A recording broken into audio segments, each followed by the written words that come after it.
ఎద్దేడ్చిన యవసం రైతేడ్చిన రాజ్యం బాగువడై అని చరిత్ర చెప్తున్నది. అవునా కాదా?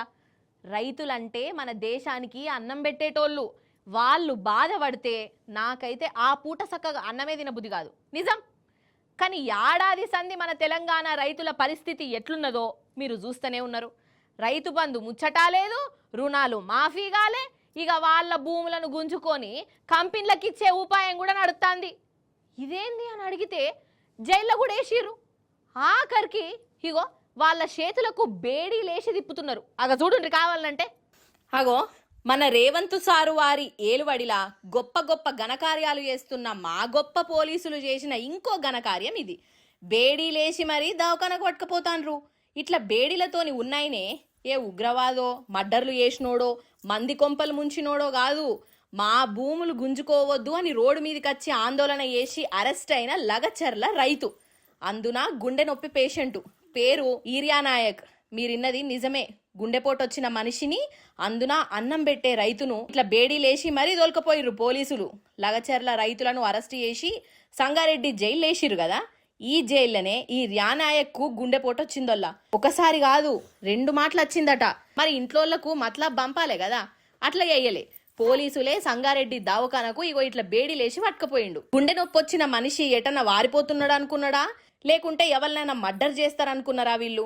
సంగారెడ్డి దవాఖాన డాక్టర్లు ట్రీట్మెంట్ చేసి హైదరాబాద్కు తీసుకుపోవాలని చెప్పిర్రట.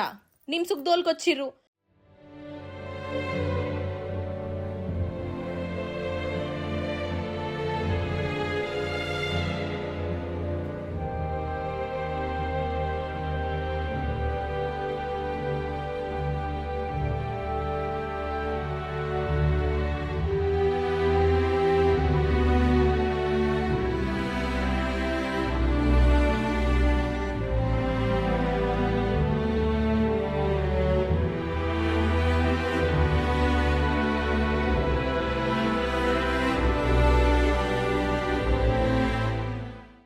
అరే కాదోల్లా, ఈ రైతు ఏం తప్పు చేసిండని ఇట్లా చేసిర్రు చెప్పు?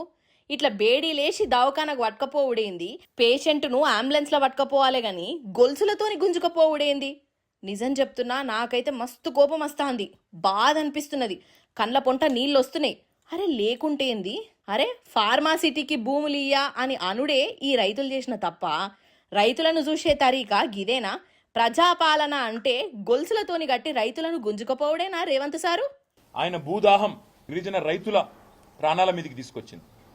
ఆయన ఎంత దుర్మార్గంగా ప్రభుత్వాన్ని నడుతుందంటే, ఇట్లా బేడీలు వేసి ఎవడన్నా గుండెపోటు వచ్చినోడు పారిపోతారండి?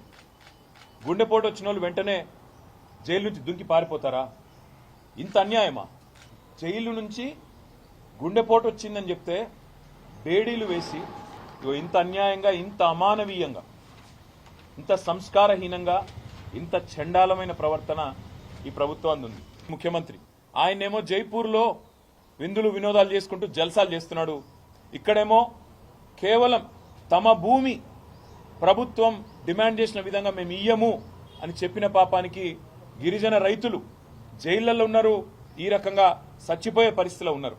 నిజంగా ఇది మన రాష్ట్రానికే సిగ్గుచేటోల్లా. మీరేమనుకున్నా మంచిదే గాని రైతులంటే ఏమనుకుంటున్నారోల్లా? అసలు ఈ చేతులతోనే కదా 6 గాలం కష్టపడి పంట వండించి దేశానికి అన్నం పెట్టింది. అవే చేతులకు బేడి లేచుడేంది, గుండె నొప్పి ఉన్న మనిషిని గింత గోస ఉచ్చుకునుడేంది? ఈ రైతు ఎంత తప్పు చేసినా కమస్కం మానవత్వం అన్నా ఉండాలనా అద్దా? ప్రజాపాలన ఇందిరమ్మ రాజ్యం అంటే మరీ గింత ఘోరంగా ఉంటదా? చి చి చి చి చి.